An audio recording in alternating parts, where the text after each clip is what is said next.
இது எல்லாமே என்னுடைய அவுட் சோர்ஸ் புக். இது வந்து நான் பொங்கல் காம்போ ஆஃபரில் விவிடிஎன்பிஎஸ்சி அகாடமியிலேருந்து வாங்கியிருந்தேன். 5 புக் வந்து காம்போ ஆஃபரில் கொடுத்துருந்தாங்க. 1700 ரூபா. நான் ஏற்கனவே சொல்லியிருந்தேன் இல்லையா, அமௌண்ட் கொஞ்சம் சேர்த்துட்ருக்கேன்னு சொல்லிவிட்டு, அதுவும் பொங்கல் காசு எனக்கு கிடச்சதை வச்சு எல்லாத்தையும் சேர்த்து வச்சு இந்த புக்ஸ் வந்து வாங்கியிருக்கேன். திருக்குறள் புக்ஸ் ஒன்று இருக்கும். அதுக்கப்புறம் இந்திய தேசிய இயக்க வரலாறு வெங்கடேஷன் சாருடையது. அதுக்கப்புறம் இந்திய அரசியல் அமைப்பு பிரகதீஷ் பப்ளிகேஷனுடையது. அப்புறம் இந்த 2 புக்கு எல்லாருக்கும் தெரிஞ்சிருக்கும். வெங்கடேஷன் சாருடைய புக்கு தமிழ்நாடு வரலாறும் பண்பாடும் நவீன காலம் தற்காலம். ஸோ இந்த 5 புக்கும் தான் வாங்கியிருக்கேன். ஸோ அவுட் சோர்ஸ் புக்கு நம்ம படிக்கும்போது எப்படி சிலபஸ் கவர் பண்ணி படிக்கலான்றதை இந்த வீடியோவில் நம்ம பார்க்க போகிறோம். இந்திய அரசியல் அமைப்பு புக்கு பிரகதீஷ் பப்ளிகேஷன்ஸ் எடுத்திருக்கேன். இது வந்து ஆத்தர் வந்து சதீஷ்குமார் சார்.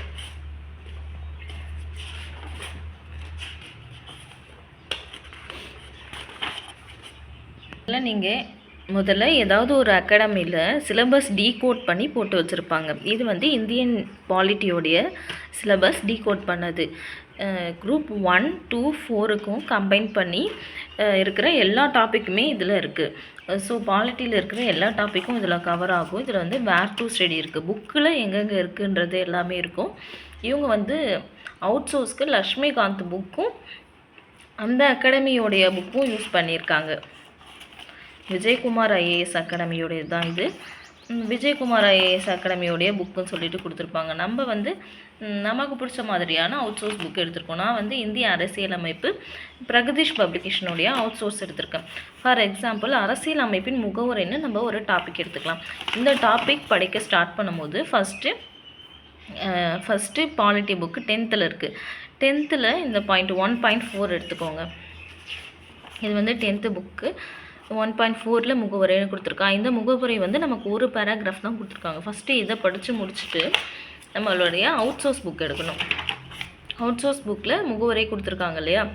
ஸோ இதில் இருக்கிற எல்லாமே நம்ம கண்டிப்பாக படித்தாகணும். ஏன்னா நமக்கு இப்போ இருக்கிற டிஎன்பிஎஸ்சி படி எல்லாமே வந்து நமக்கு கொஷின்ஸ் டஃப்பாக தான் கேட்குறாங்க. ஸோ ஸ்கூல் புக்கில் இருக்கிறத மட்டும் படித்தா போதாது.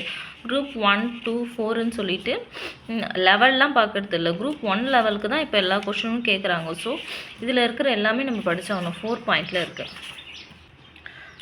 ஸோ இந்த முகவுரைன்னு டாபிக் எடுத்து இது எல்லாமே நம்ம கவர் பண்ணணும். இதில் ரொம்ப இம்பார்ட்டண்டான பாயிண்ட் எடுத்து ஹைலைட் பண்ணி வச்சுக்கிட்டோம்னா நமக்கு எக்ஸாம் டைமில் ஒரு ரிவிஷனுக்கு யூஸ் ஆகும்.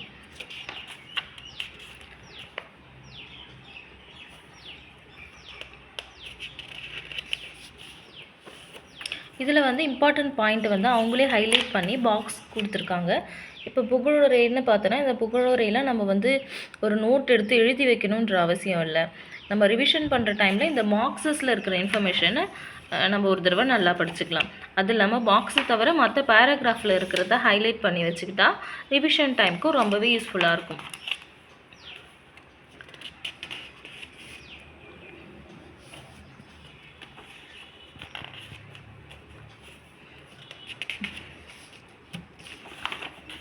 ஸோ ஃபஸ்ட்டு நம்ம புக்கில் இருக்கிற கண்டென்ட் கவர் பண்ணிவிட்டு அடுத்தது அவுட் சோர்ஸ் புக்கையும் கவர் பண்ணிவிட்டு அதுக்கப்புறமா நம்மளுடைய பிஒய்க்யூ பார்க்கணும். பிஒய்க்யூவில் இருக்கிற கொஷின்ஸு நமக்கு எங்கே இருக்கோ அது வந்து பக்கத்தில் நோட் பண்ணி வச்சுக்கலாம். கண்டிப்பாக இந்த புக்கில் இருக்கிறது தான் பிஒய்க்யூவில் இருக்கும். அது வந்து பக்கத்துலேயே நீங்கள் பிஒய்க்யூன்னு போட்டு வச்சுக்கிட்டால் போதும். நான் ஒரு சில இதில் போட்டு வச்சுருக்கேன்.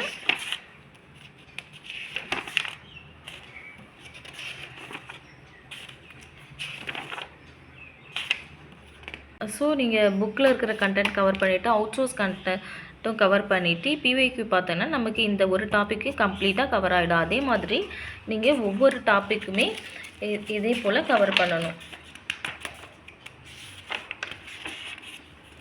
அட்டவணைகள்னு நமக்கு ஒரு டாபிக் சிலபஸில் இருக்குன்னா அட்டவணைகள் புக்கில் என்ன கொடுத்துருக்கோ அதை படிச்சுட்டு அதுக்கப்புறமா அவுட் சோர்ஸ் கவர் பண்ணிவிட்டு அது ரிலேட்டடாக இருக்கிற பிஒய்க்யூ பார்க்கலாம். நம்ம பிஒய்க்யூ பார்க்கும்போது எப்பயுமே பாலிட்டி ஃபுல்லாக பார்க்கக்கூடாது. இந்த ஒரு டாபிக் ரிலேட்டடாக பார்த்தா தான் நம்ம ஃபுல் ஃப்ளெஜ்டாக கவர் பண்ண முடியும். முகவுரை ரிலேட்டடாக இருக்கிற பிஒய்க்யூ பார்த்தோன்னா நமக்கு ஃபுல்லாகவே கவர் ஆகிடும். ஸோ நம்ம ஒவ்வொரு டாப்பிக்கும் இந்த மாதிரி படித்தோன்னா ஃபுல்லாகவே கவர் பண்ணிடலாம். அண்ட் எந்த ஒரு அவுட் சோர்ஸ் வாங்கினாலும் நம்ம ஃபர்ஸ்ட் யூனிட்லேருந்து ஃபுல்லாகவே படிச்சுட்டு வரணுன்ற அவசியம் கிடையாது. ஸோ இந்த புக்கில் நான் வந்து ஒரு சில டாபிக் மட்டும் கவர் பண்ணியிருக்கேன்.